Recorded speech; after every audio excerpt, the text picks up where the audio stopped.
Alrighty, thank you all for coming. I'm Summer, I'm the curator here at the museum. Before we get started, everybody please take a second to turn off or silence your phones so we don't have any disruptions. And actually, the first announcement is going to be from Susan Bonnet. She's going to talk a little bit about membership.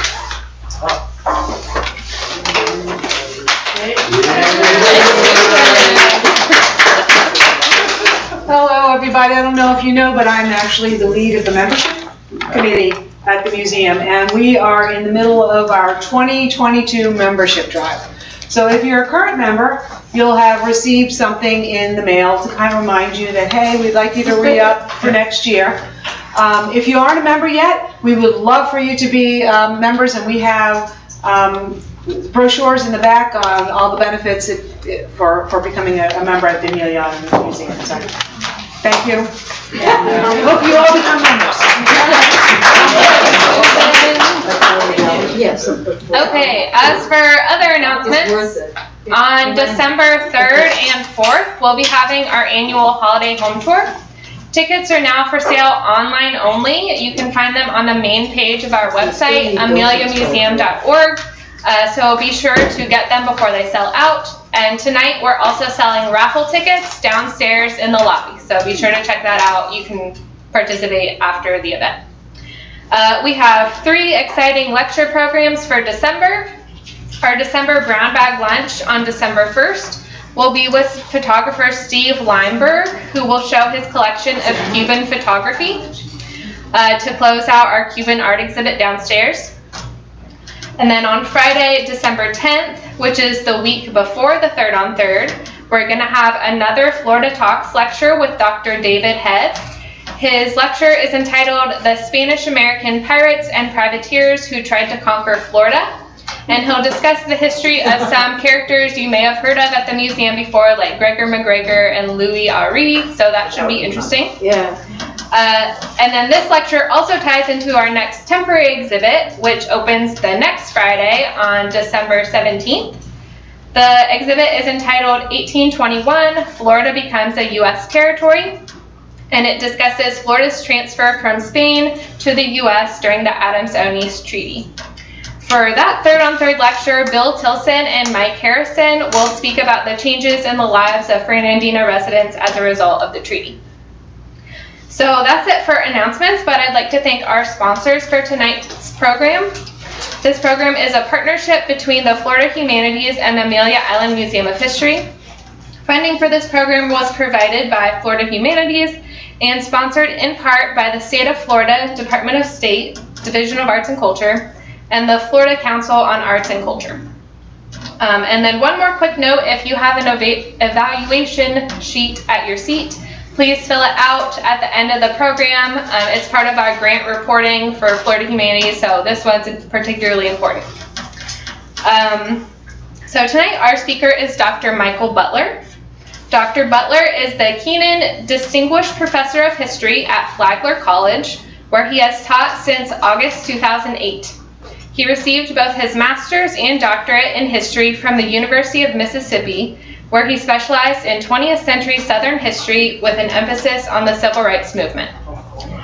Dr. Butler co-authored Victory After the Fall, The Memories of Civil Rights Activist H.K. Matthews, and has published numerous essays in various academic journals. His latest manuscript is titled Beyond Integration, The Black Freedom Struggle in Escambia County, Florida, 1960 to 2000. So everyone, please welcome Dr. Butler. Thank you so much. Thank you for having me. Now, I'll go ahead and end the speculation. I'm originally from Michigan, as I'm sure the accent probably gave it away. And originally I'm from Alabama. Oh. And the coastal part of Alabama, Mobile. LA, Lower Alabama, you got it. And one of the things that I learned when I decided that I wanted to study the history of the South, going to the University of Mississippi, I learned pretty rapidly that you can't understand modern Southern history, you can't understand modern American history, and dare I say you can't understand contemporary race relations without understanding the Civil Rights Movement. So today, what I'm going to present is a topic that I've become quite familiar with because of due to my experiences in and around St. Augustine and during my time at Flagler College. And that is the time that Dr. Martin Luther King spent in the nation's oldest city, right? It's much more detailed and much more complex than just one person coming to a town and starting the civil rights movement, right? There are a lot of themes that are going to come up in this topic that really reflect the civil rights movement as a whole. And as we go, I will stop to point those out.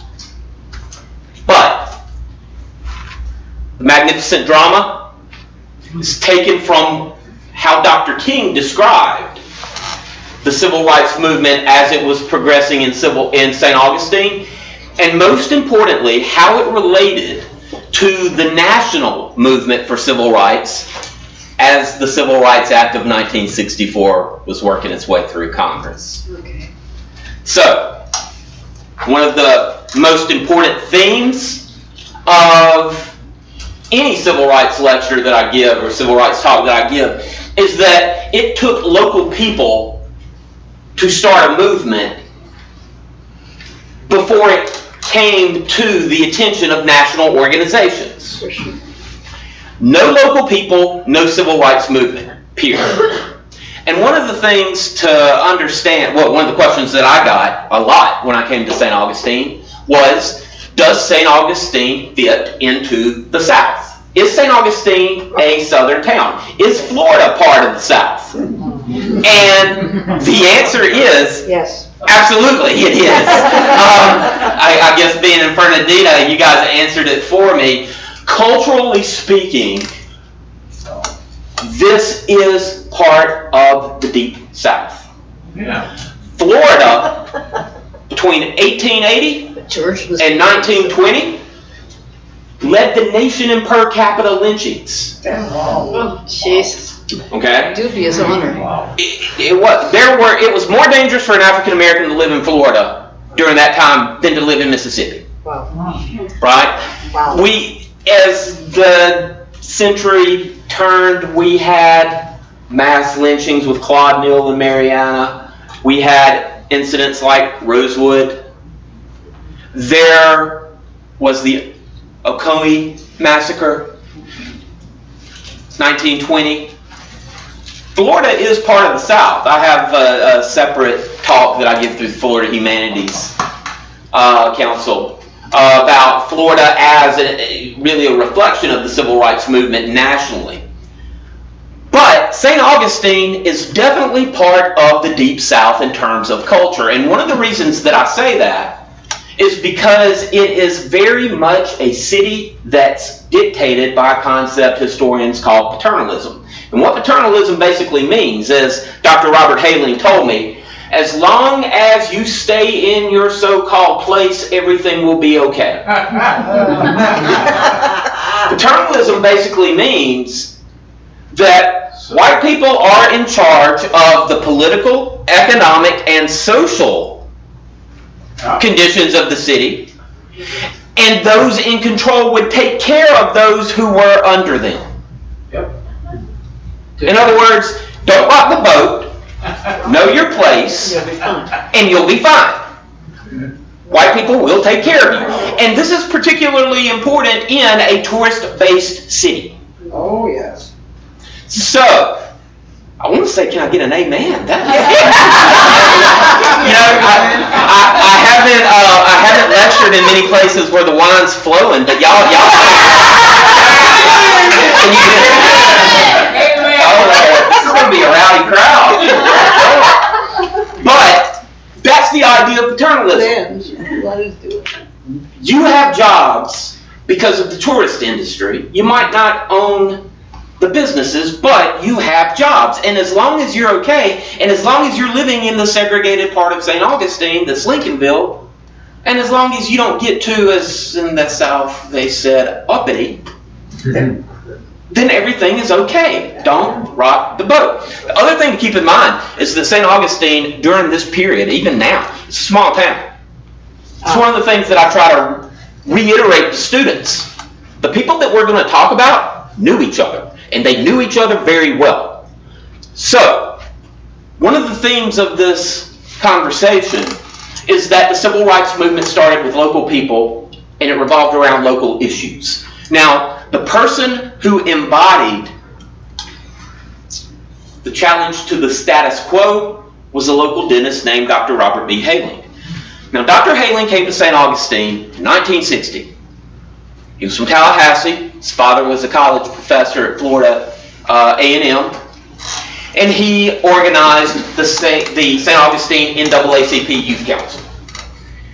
Now, I'm not going to get into the differences between the NAACP and SCLC quite yet, but the NAACP had a youth chapter, and the youth were much more interested in direct action than the adult branch. The adult branch of the NAACP, in St. Augustine and elsewhere, was very top-down, meaning they don't advocate demonstrations on the ground. They don't advocate boycotts. They were very much a, let's test the laws through the legal process. Let's invest there. And, a lot of that was due to the success of Thurgood Marshall as the leader of the NAACP Legal Defense Fund. So that was the NAACP. Young people, though, in the 1960s, were starting to see a shift. The student phase of the movement had begun, particularly with the February 1st, 1960 sit-in movement that began in Greensboro, North Carolina. That activism was spreading like a virus throughout the South. A good virus, not like the one we have now, where students wanted to bring change to their communities. How do you do it? You violate peacefully and with love what you consider to be unjust laws. Sit-ins, direct action protests. In St. Augustine, went over like a lead balloon. The sit-ins in St. Augustine were initially broken up with force. That is about the time that Dr. Hayling came to St. Augustine. And he saw a youthful enthusiasm and a need for leadership that he helped organize and helped mobilize. This is Dr. Hayling in 1934. This is Dr. Hayling in about 2013. He had just left us a couple of years ago. He's now deceased. But one of the really coolest things that I've seen is that a city that once locked him out and literally chased him out of town ended up giving him the key to the city and the city's highest honor before he died. So that was redemptive, right? So, 1964, the quadricentennial was approaching. And now all of this, I'm going to talk about a variety of different things, and it's all going to come together. St. Augustine, I love it. I love the city. I love the people. Most of them. But they have a little bit of an inferiority complex. This whole nation's oldest city thing is something that there's a little, the first Thanksgiving in Puritan New England happened when St. Augustine was undergoing urban renewal, right? And I've actually heard that. I've heard that, well, St. Augustine believes that it has been left out of the history books. Right? And it has. It absolutely has. We tend to think of the foundation of the country with the British settlement, but the Spanish were here a long time before. So, St. Augustine has always thought that Williamsburg, Plymouth Rock got more attention than it really deserved. The quadricentennial was the 400th anniversary of St. Augustine's founding, and it was to be the event that finally put St. Augustine in the history book. I can't overstate how big the quadricentennial was. What year was that then? 1964 was the quadricentennial. Okay? Before, the city had already started planning for this big 400th anniversary. Well, it was operated on a segregated basis. One of the things that happened was that in 1962, Vice President Lyndon Johnson, Vice President at the time, came to St. Augustine with really marking the beginning of the quadricentennial celebrations. There was $350,000 that the city was given, the federal government was giving the city at the Ponce Hotel, which is now Flagler College. Vice President Johnson was going to give a keynote, and this was going to be the beginning of the quadricentennial. Well, because it was segregated, because there were no African Americans involved in any of the planning, the NAACP adult branch wanted to protest. Don't give federal funds to the city that celebrates segregation. And local leaders, and when I say local leaders, I'm talking about the mayor. His name was Joseph Shelley. I'm talking about the chief of police, and I'm talking about the sheriff of St. Johns County. They basically said, no, don't rain on our parade. The local NAACP met with them and said, this is what we want to do unless we are put on some of these committees. We want to be involved in this celebration in some way, shape, or form. Yeah. And they were told, okay, we will let you come to the dinner. We will give you an audience with federal leaders. Just don't boycott. They agreed. The NAACP said, we won't boycott. Good faith negotiations. They were basically put in an alcove closet for the dinner with Secret Service guarding their door so nobody could come in or out. That was one bad thing. The next morning, they were supposed to meet with city and federal officials, and it was the mayor's secretary and a tape recorder, and said, tell DC everything you need to tell them. And as Dr. Haling said, he was part of that contingent. He said, we've been hoodwinked. Yeah. So now, direct action was about to start. Young people were chomping at the bit to bring change. Now, Dr. Haling said, we are going to organize the people. When he met with the chief of police simply read newspaper articles about how the civil rights movement was made up of communist infiltrators. So that gave you an idea of how accommodating the local police would be. This is in front of the city's so-called slave market. For a while, the city tried to rebrand it, the flower market. And I know that's one of the best things about teaching history is from the files if you can't make this stuff up. And the fact that it was the slave market, it was advertised as the slave market, it was labeled the slave market, and then in the 1960s and 70s, it's like, but no slaves were sold there. So, you can see there the signs. One says, I'm an American too. Another says, my father died defending this country. Wear old clothes with new dignity. And this was the sheriff of St. Johns County there reading the signs. Yeah. We don't know exactly how this happened. But white supremacist groups from around the nation, two in particular, the National States Rights Party out of Atlanta, Georgia, and a minister from California named Connie Lynch, basically decided that white people would make their stand in St. Augustine. We do know that the FBI was monitoring the situation in St. Augustine before Dr. King even got involved. Oh, by the way, all this is happening before Dr. King and the SCLCs are even involved. So again, local people, local movements, local campaigns. We don't know exactly why the FBI was monitoring the St. Augustine campaign, but this early, there are FBI agents in St. Augustine sending daily memos to the Jacksonville office, which were making their way to J. Edgar Hoover. We don't know why, but the federal government had its eye on St. Augustine. Somehow, these organizations, the the white Christian church from California and the National States' Rights Party decided that they would converge on St. Augustine, where they would stand up for the rights of the beleaguered majority. There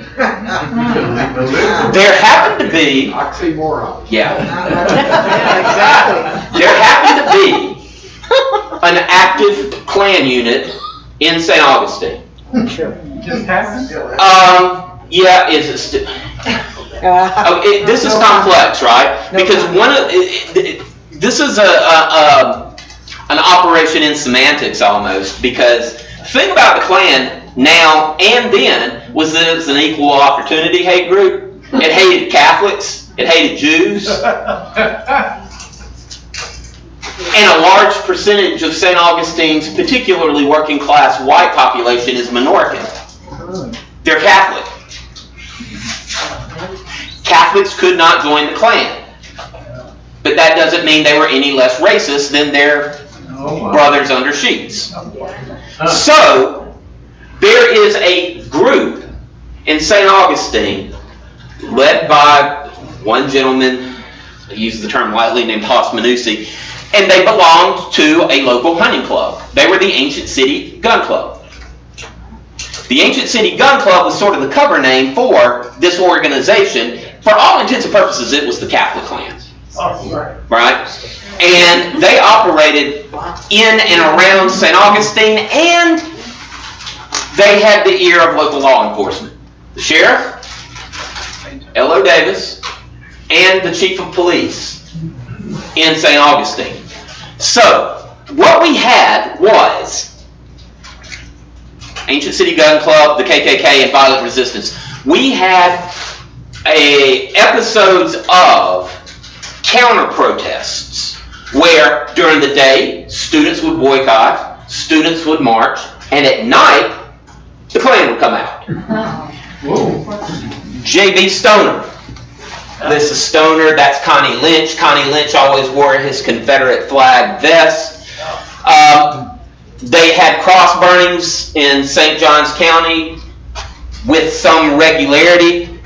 They began to patrol the African American residential areas in St. Augustine, the Lincolnville area. They targeted Dr. Haling as public enemy number one because he was riling up the kids. Wow. He was the agitator. He was the outsider. He was the one that bucked the system. June 18, 1963, in response to the death of Medgar Evers, or the assassination of Medgar Evers in Jackson, Mississippi, Robert Haling told the local newspaper, quote, "I and others have armed and we will shoot first and ask questions later. We're not going to die like Medgar Evers." At least that's what the newspaper said. According to Dr. Haling, that's not what he said. He was misquoted deliberately by the local newspaper, which is a common tactic in the civil rights era. Southern newspapers, controlled by white boosters, wanted to keep a clean image of their city, and the federal government's coming to town. The quadricentennial is about to happen. They wanted to shut down any activity. It was almost like an invitation to get Haling out of here. What Haling said was, "I will protect myself and my family with all available vigor and vitality." And it turned into, "I'm going to shoot first and ask questions later." Okay? July, June, the protests continued. The demands were, and there's always strategy behind these demonstrations. That's something that's also sometimes lost, is that there's a strategy. It's not just protesting for the sake of protesting. It's protesting because we want, one, desegregated public facilities. Two, we want open civil service application procedures. In other words, we want jobs with the city. Three, they wanted the formation of a biracial commission, a city organization that would discuss, confront, and come up with solutions to racial discrimination. They wanted the city commissioned to encourage religious leaders to promote racial harmony. The city rejected all of those provisions. Oh dear. Sure. So, yeah, not surprising. Not surprising. The Labor Day holiday was when the NAACP Youth Council basically said, we are going to make a stand. We demand an audience with city leaders. Yet, what happened almost cost Dr. Haling his life a little later. There were mass arrests on Labor Day. Things were heating up. And some of the quotes that came from the gun club, the KKK, Reverend Connie Lynch, just to give you an idea of the kind of vitriol he spit, said that these cotton-picking, half-witted preachers tell you, but Jesus was a Jew. Jesus wasn't no Jew, he was a white man. That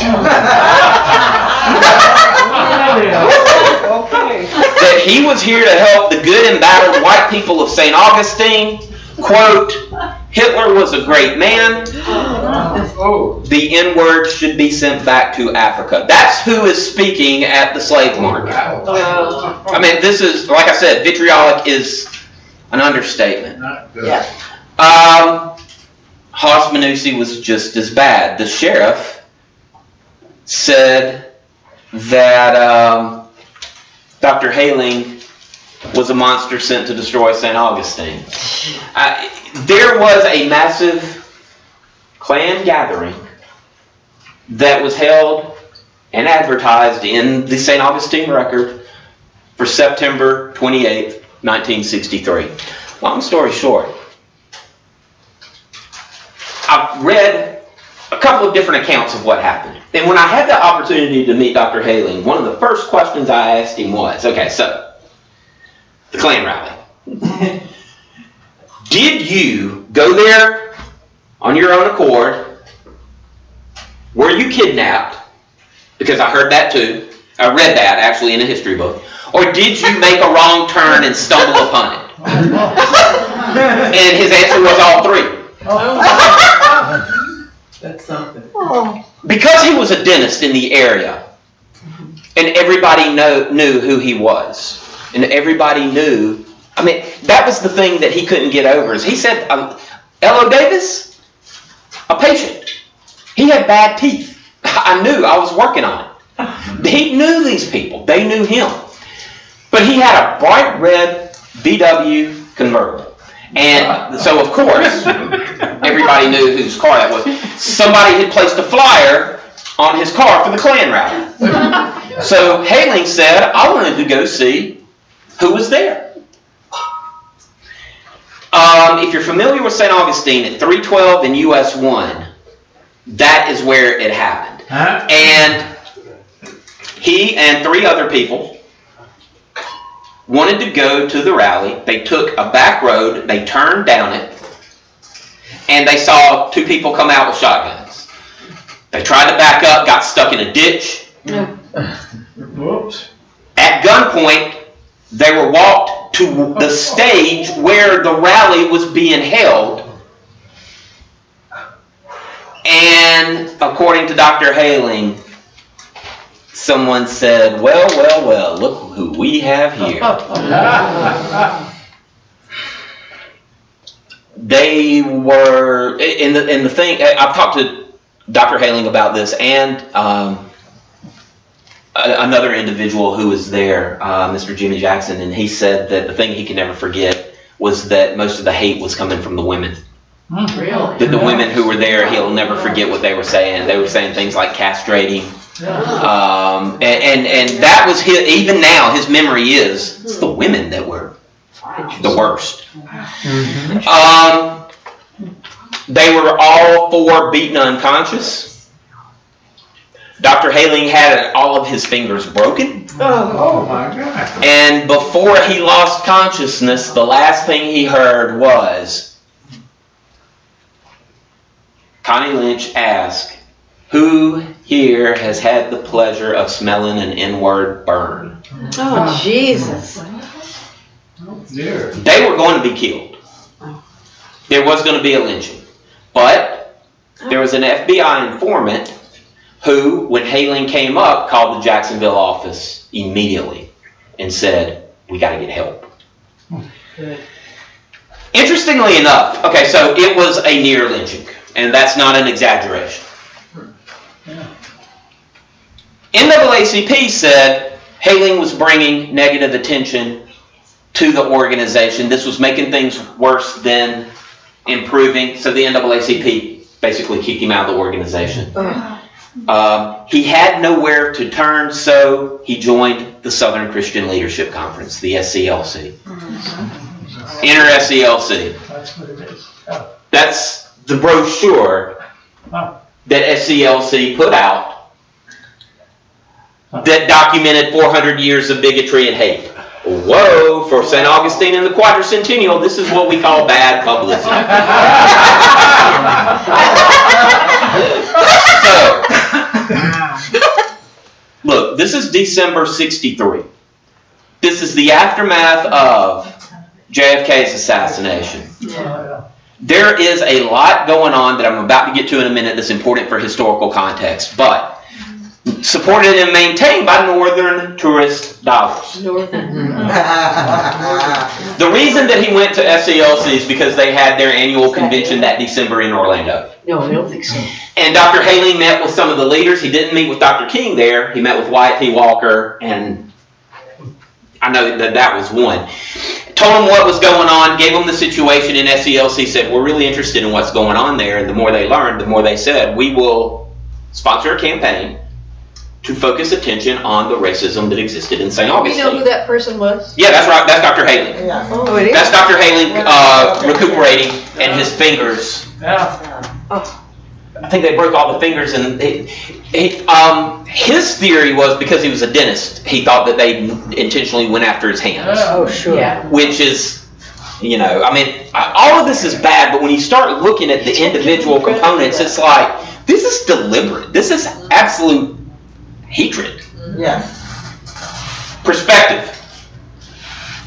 One of the things that is really important for professional historians to do is give context. If we just tell a local story, it is just that, it's a local story.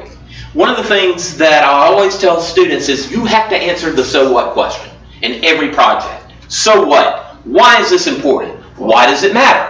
St. Augustine mattered on a national level because of what was going on elsewhere in the South. You see, spring of 1963 was the Birmingham campaign. This is where Dr. King became the de facto leader of the national civil rights movement. Why? It focused for the first time international attention on the problem of racism in the South to this degree, right? I mean, if you think of everything that happened in Birmingham, we've got the arrest of Dr. King for breaking an injunction to march, the letter from Birmingham jail. We had images of fire hoses and police dogs being used against protesters that made international headlines. John F. Kennedy said when he saw that photograph, it made him physically ill. He called Coretta personally when Dr. King was imprisoned in Birmingham. Kennedy's starting to get involved. Kennedy, a Democrat, the South is still Democratic, he wanted to get more involved in the movement, but was afraid of losing the Democratic South. This caused so much public backlash and a demand for the federal government to get involved that the federal government does get involved. The Southern Christian Leadership Conference and Dr. King, because of what was going on in Birmingham, said, maybe we've been fighting this war in the wrong way. We've been fighting it on a city-by-city basis. We've gone from Montgomery to Atlanta to Albany. Now to Birmingham. Maybe now we need a federal civil rights bill. A bill that will eliminate Jim Crow with one signature. They had the momentum, they had the attention, they had the support, and JFK in June of 1963, promised to personally deliver a Civil Rights Act to Congress. Big deal. What happens after that? The March on Washington. The March on Washington was organized by 6 of the major American civil rights groups. It remains to this day the largest single civil rights demonstration in American history. Why? To show JFK that there was national support for the Civil Rights Act. Right? It's calculated. It was meant to let him know, number one, that we're watching. Be sure that you support the bill that you told us you were going to support, and even if you lose some Southern Democrats, look at the national coalition that you have behind it. Right? I mean, Kennedy had called, after Birmingham, he called this, in the middle of the Cold War, the great moral crisis of our time. So, things were beginning to shift. The March on Washington, of course, the keynote, the final speech, was Dr. King and the I Have a Dream speech. He got that slide because of Birmingham. He had led the Birmingham campaign. It was, as you know, they later said, but for Birmingham, none of us would be here. So, JFK is assassinated in November of '63. What about now? What about the Civil Rights Act? Is it going to die? Is it going to go through? What's the state of the Civil Rights Act after John F. Kennedy's assassination? So I say all that to give perspective to St. Augustine. Because everything that's about to happen in St. Augustine is going to have a direct impact on the Civil Rights Act. Not necessarily because it had a direct influence on the Senate, but because it had a direct impact on the way SCLC looked at St. Augustine. A national campaign is what resulted in the nation's oldest city. Now, what I mean by a national campaign is that the Southern Christian Leadership Conference wanted St. Augustine to have a Easter weekend boycott where people from outside of St. Augustine came to the city to support the movement. March 28 to April 2nd, 1964. That was the Easter campaign. SCLC called on a group that it had often called on, ministers from the Northeast, Episcopalian bishops, to come to St. Augustine during their spring break and be arrested for violating the city's segregation orders. Why? It's going to bring attention to the Civil Rights Act. That's what we need to reverse. Well, one of the people who came, because she just happened to be in her husband's office that day when the call came that they needed reinforcements in St. Augustine, was the mother of the governor of the state of Massachusetts. Wow. Her name was Mary Peabody. Wow. Mary Peabody was the mother of Endicott Peabody, who happened to be the governor. Her husband was an Episcopalian bishop. He wasn't in the office. When her son told Miss Peabody what was going on, well, Peabody, I was told by, Mr. Peabody that was pronounced. So she said, I'm going to St. Augustine. I'm going to do something for the cause of justice. I mean, her whole life she kind of been overshadowed by the men in her life, right? The governor, husband. I'm doing this. And she did. And she came with one of her best friends, an African-American lady. They met with Dr. Halen, who is not amused. They sit in an interracial group in the Ponce Motor Lodge. Sheriff L.O. Davis, this is the sheriff, is reading her the laws that she was violating, and he's basically saying, yeah, okay, arrest me. Massachusetts. And she was arrested. Really? March 31st, it made international news. I'll bet it did. The mother of the governor of Massachusetts has been arrested in St. Augustine, Florida, Oh dear. for sitting in an interracial cafe, in an interracial group. Within a month, give or take, 6 weeks, the next May, Dr. King came to St. Augustine for the first time. St. Augustine is getting all this attention. SCLC is getting all this attention. Mary Peabody is getting attention from Italy and Russia. Because, seriously, Russia loves this stuff. We're in the middle of the Cold War, and they're basically saying, this is democracy, this is America, this is what they are trying to impose on us. So there's a lot of political ramifications here, right? It's embarrassing for the United States.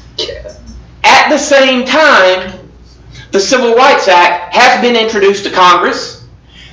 It has barely passed the House of Representatives, and it was in the middle of the longest filibuster in Senate history. Oh, yeah.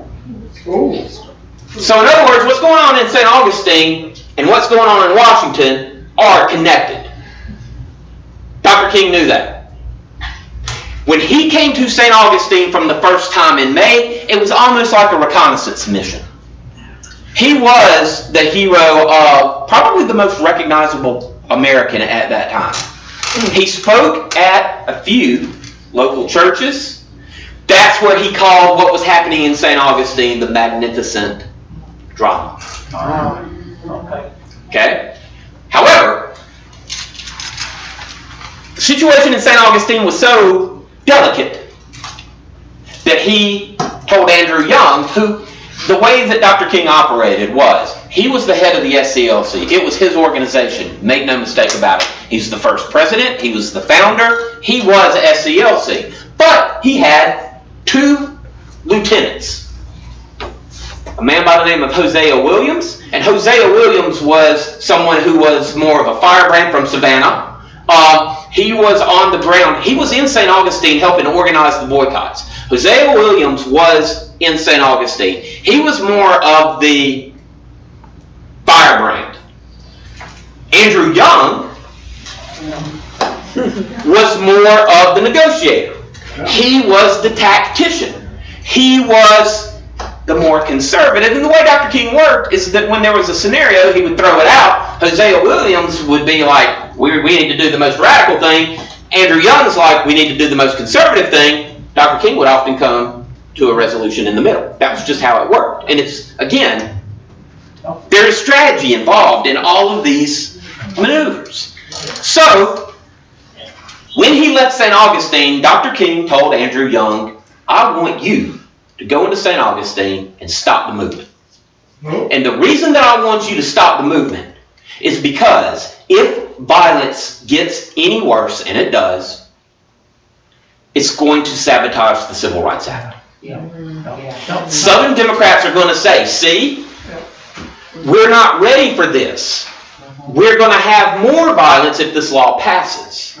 That was Dr. King's biggest fear, that the Civil Rights Act would be torpedoed if racial violence broke out in St. Augustine. But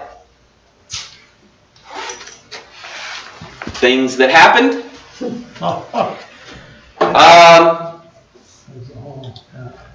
Reverend Young came into St. Augustine. And the story is really great.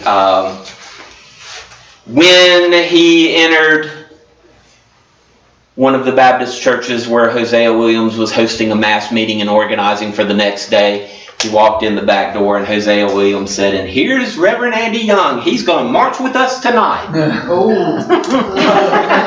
And he didn't even have a change of clothes. So, Reverend Young did lead the nightly march to the slave market. And it wasn't that night, but it was in the next night or two, where, doing the same thing, for the first time in his life, and only time in his life, Reverend Andy Young was beaten unconscious. He believed that St. Augustine was the place where he said, this is where we had to make our stand. Come hell or high water, come violence or none, we had to make a stand in St. Augustine. As he said, we just had to accept that we were all in God's hands. That instead of being afraid that violence is going to torpedo the Civil Rights Act, that this is what we had to show the nation that we're fighting to overturn. St. Augustine, it was dangerous. It was very dangerous because of the night marches. If you've been to St. Augustine at night, it's still very dark. It's not well lit. Cut it in more than half during this time. When they would march, African Americans would march, they had a very deliberate marching route. They would give it to the police, demand protection, but knowing that there could be snipers, they could be attacked because the streets are so narrow. The slave market was where the Ku Klux Klan literally had their headquarters. This is the press conference when Reverend King came back to St. Augustine. He stayed for more than 3 nights this time. He gave a press conference at on the front porch of Dr. Haling's dental office. This is Andrew Young, Dr. King, Dr. Haling. In one of the cottages where Dr. King stayed, there were shots fired into that cottage. He wasn't staying there that night.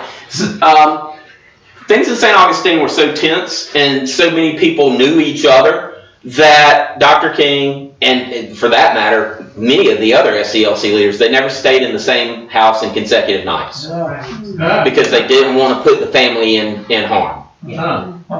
Right? I included this photograph because this is really interesting. This is the night or the afternoon where Dr. King was arrested. Just again to show you the degree of just meanness that happened. The one thing that Dr. King was terrified of, according to Andrew Young, is dogs. He was terrified of German Shepherds. He was terrified of dogs. Dogs. Oh. Police dogs, because he saw what they did to people in Birmingham, understandably. Yeah. When he was arrested, L.O. Davis put him in the back of the car, opened the door, and one of the trained German Shepherds was put in the back seat with him. And that was the photograph that made national news, of course. Dr. King was arrested. The only city in Florida where Dr. King was ever arrested, that's not on the tourist information, but the only city where Dr. King was arrested is St. Augustine, and I'm going to talk about why in a minute, but yeah, the L.O. Davis, the sheriff, knew of Dr. King's fear and deliberately did that just because he could. The protests eventually moved from the city to the beaches. And a lot of it was to keep the media attention on the movement because you had to publicize what was going on so that the public would pressure their senators. When the protests moved to the beaches, the swim-ins occurred. This is where the violence escalated even more. The SCLC thought that, okay, are they really going to try to segregate the ocean? And the answer was yes.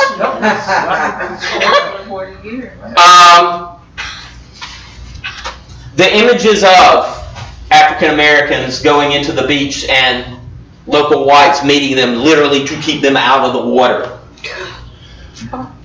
The State Highway Patrol sent police to try to separate them, and the local people, the local white hooligans, attacked the Highway Patrol. Wow. This kept St. Augustine and the issue of racial violence in the national news. June 11, 1964, we're getting toward the end both of the presentation and of the topic. June 11, 1964, was when Dr. King was arrested. And he was arrested because the group had targeted one establishment on the bayfront, the Monson Motor Lodge. It's where the Hilton is now.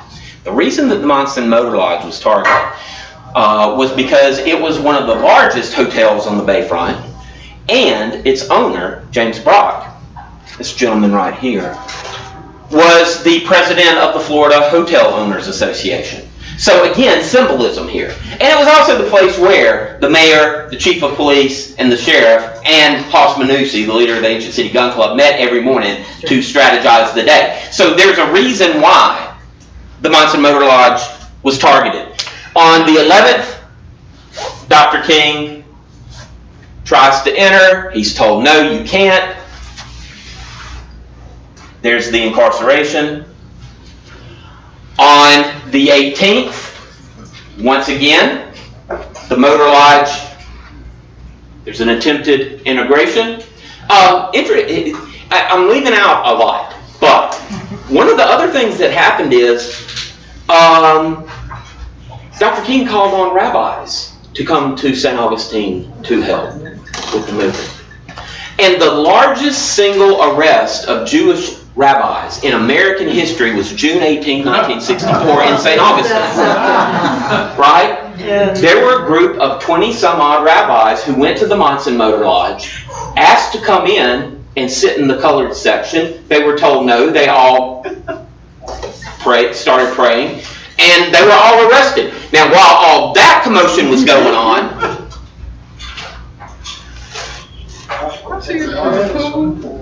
a guest of the hotel, his name was Al Lingo, he was a member of SCLC, invited his friends to join him in the pool. When Jimmy Brock saw what was happening, he lost his mind. I mean, he took a bottle of acid, actually, pool cleaning acid. Wow. And poured it in the pool to try to get the people out of it. Oh my God. That photograph was on the front page of the Washington Post the next day. The day that the Civil Rights Act finally went to a vote. Wow. I didn't know that. So, and I've heard George McGovern and Andrew Young in a conversation where McGovern, who was a senator at the time, said, yeah, we were talking about it. We were aware of what was going on in St. Augustine, and that was one of the reasons they voted. Well, in St. Augustine, they asked, well, St. Augustine's the city that gave us the Civil Rights Act. It would have passed. It would have passed. I mean, but this was the validation needed to say that's what we're trying to overturn. Yeah.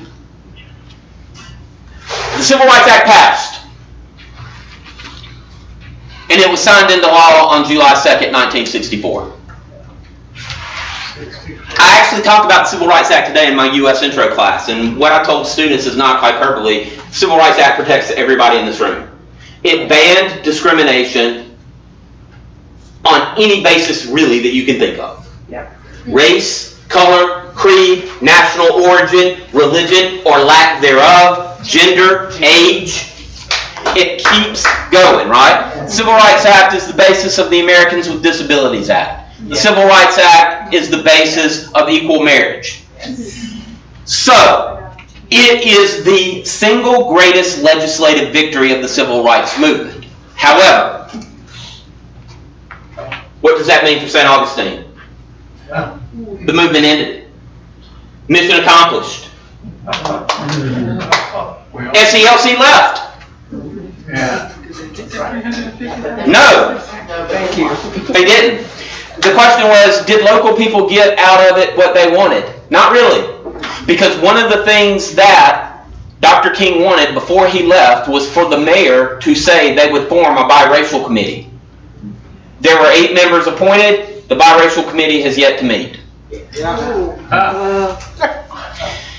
Dr. King was in St. Augustine when he heard about the vote. That's his reaction, victory. Later that year, he wins the Nobel Peace Prize. In large part because of the passage of the Civil Rights Act. J. Edgar Hoover responded that the only award he should win was the one for being the most notorious liar in America. Oh dear. So, look. Well, that's it. The point here is to drive home a few important truths about the civil rights movement. And that is, number one, local people. I don't care if it's Fernandina Beach. I don't care if it's St. Augustine. I don't care if it's Mobile, Alabama. It's local people that make a movement. They ask for national support when they are most desperate. Dr. King would support. Sometimes the interest was with the community. Sometimes the interest was for bigger objectives like a Civil Rights Act. Local people had to deal with the ramifications of these events. Like I said, St. Augustine was a small city. It is a small city. These are neighbors who discovered that they were hated because of the color of their skin, and now they had to live with it. The racial violence, the hatred, doesn't go away just because now restaurants integrate. The other thing about St. Augustine that I think is really important, a couple of facts. One, and this came from Andrew Young himself, St. Augustine was the only campaign where SCLC, including Birmingham and Selma, St. Augustine was the only SCLC campaign where medical expenses were greater than legal expenses. And the second thing is, Dr. King rarely spoke of St. Augustine. He rarely mentioned it. I mean, even in the I've Been to the Mountaintop, the speech that he gave in Memphis the night before his murder, he mentioned the places that he had been. He didn't mention St. Augustine. St. Augustine was key. I asked Andrew Young why that was the case, and he kind of laughed half jokingly and said, because we wanted to forget about it. St. Augustine was the only city where there was no exit strategy. A law was passed, and that was it. SCLC always wanted to negotiate to make things better for the people that they were serving, and they didn't get that chance in St. Augustine. Sometimes, as Dr. King said about St. Augustine, some communities had to bear the cross for the rest of the nation. St. Augustine was one of those cities. So, but for Birmingham, we don't get the proposal of the Civil Rights Act. But for St. Augustine, maybe it doesn't pass the day that it does. I appreciate your tolerance. Y'all didn't get too out of hand. I appreciate that. Thank you so much for having me. I don't think we have time for questions. We can take a couple of questions. Does anybody have?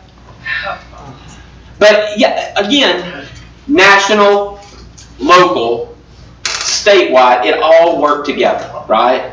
Yes, sir. It seems to me as though the type of unrest and demonstration that was going on in St. Augustine was certainly had happened and happened after that in other cities.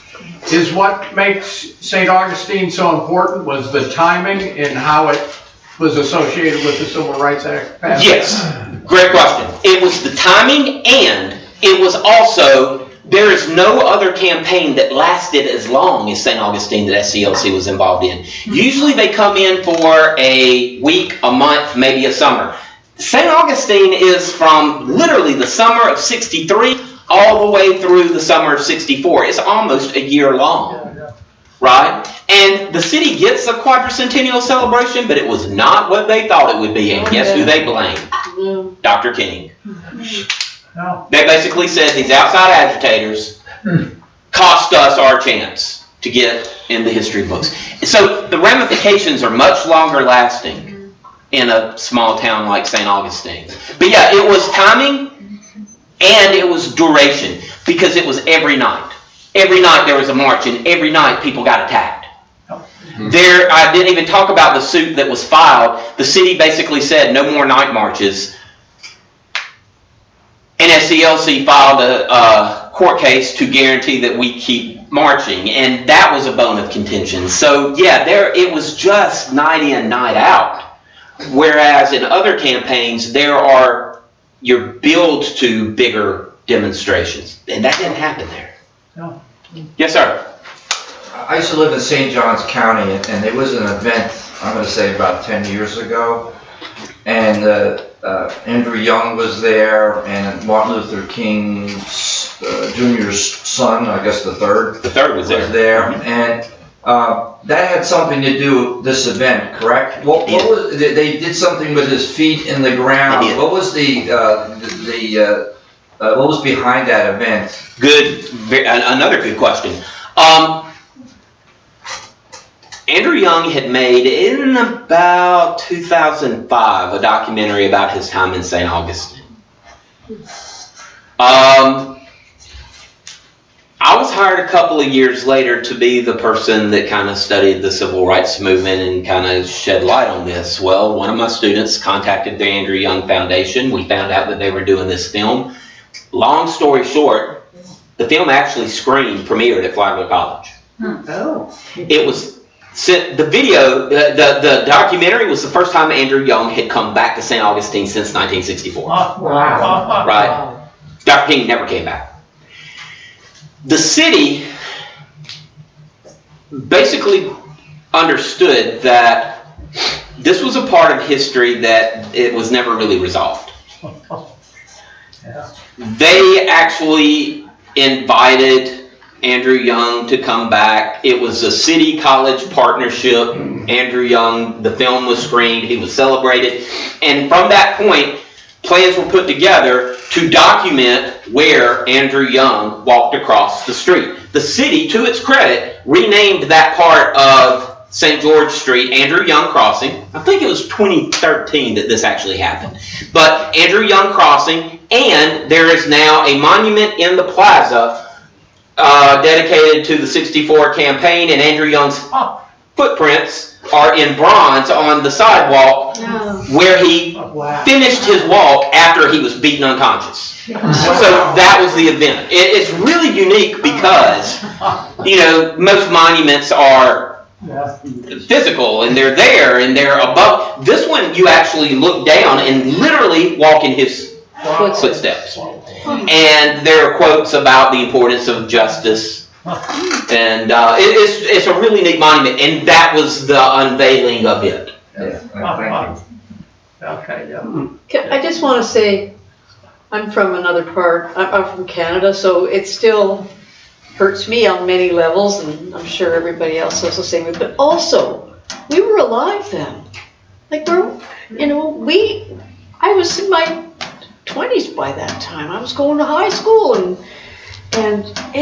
Kyle Rittenhouse today, like it's still with us. It's just so heartbreaking. That's one of the things that's really hard to impress upon students is that this is not ancient history. No. We have not been a democracy except since 1965 with the Voting Rights Act. Think about it. We look at this as progress, and it is progress. The Civil Rights Act. I'm going to leave you with something that's a little more somber. We were talking about the Civil Rights Act and the Voting Rights Act today in class, and how far we had come, and how Jim Crow had been toppled. Now the right to vote is guaranteed. It's now federally mandated. And before we dismissed, a student said, Dr. Butler, Kyle Rittenhouse was acquitted. Oh my God. I know. It was like cold water in the face. Absolutely. We're talking about how far we've come, and we get the news that we've got a hell of a lot farther to go. Absolutely. So, yes, ma'am. Can I just ask a quick question about what the city's approach is now? Because it seems really piecemeal. I mean, I only sort of stumbled on Lincolnville because my niece was little and wanted to take one of those stupid trolley tours. And then, I have seen the thing in the Slave Mark Park, that park there. but, there's nothing at the hotel, right, which has been torn down. The hotel's been torn down, but, okay, your piecemeal is a great description. The city has come a long way in recognizing this history. It was totally left off the map. It's about pirates, and it's about conquistadors, and it's about St. Augustine as a fun place to vacation. Pirates. No, I'm not going to besmirch pirates. Right. I got a presentation. But To a point, we like pirates. they didn't acknowledge it. And now at least there are civil rights monuments. There's Andrew Young Crossing. Lincolnville is still, the city doesn't, that's a difficult relationship as well. But at least the trolley tours mentioned Dr. King came here. They have now incorporated into the narrative. This is an uncomfortable history because, in my opinion, people hate history. We love nostalgia.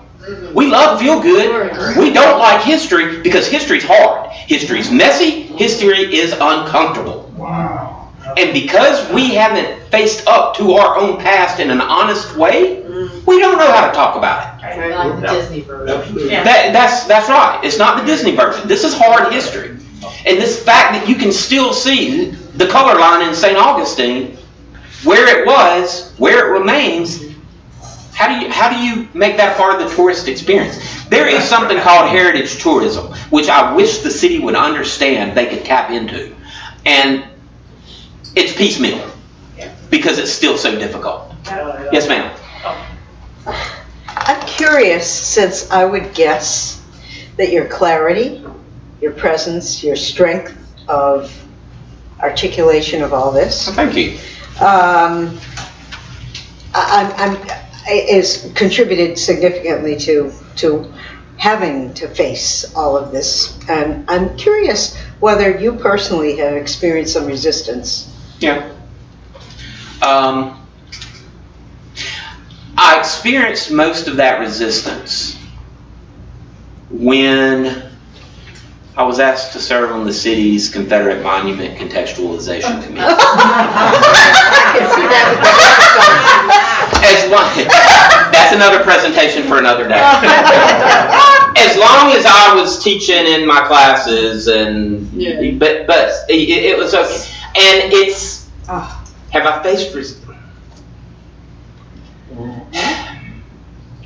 Sometimes it's, you expect too much too fast. And I'm like, you know what? That's exactly what Dr. King said in 1963. When he read the letter from Birmingham jail and said that the biggest obstacle to the movement was the word wait.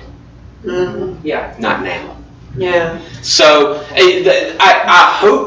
I like to think that I've made a small difference because I've had students from St. Johns County, from St. Augustine, who until they get into one of the classes that I teach and hear about, they had no idea that this literally happened in their backyards. We have time for just one more. Just one more. Yes, ma'am. So, this is the first time I've ever heard of the Lincolnville neighborhood, or is it a neighborhood, and is it, has it become more gentrified? Is it still predominantly African American, or? Another great question. Lincolnville was the part of St. Augustine that was settled after emancipation because white people didn't want it. It was marshy, it was not that, and it was built into a vibrant, segregated city. It still is the largest collection of Georgian-era homes in all of Florida. It's a beautiful, beautiful city, but it was where the African American population lived because that was all that was available to them. They built a vibrant community with a high school, with businesses. Frank Butler, who started American Beach, lived in St. Augustine. He lived in Lincolnville. So, with the Civil Rights Act, though, now it lost a lot of its appeal, should I say, and now it has been gentrified. There is an attempt, if you're ever in St. Augustine, please, please, please look up the Lincolnville Cultural Center. And it's a museum that tells the story of Lincolnville. And yeah, that's another complicated topic. But thank you so much, Summer, and thank you all for your time.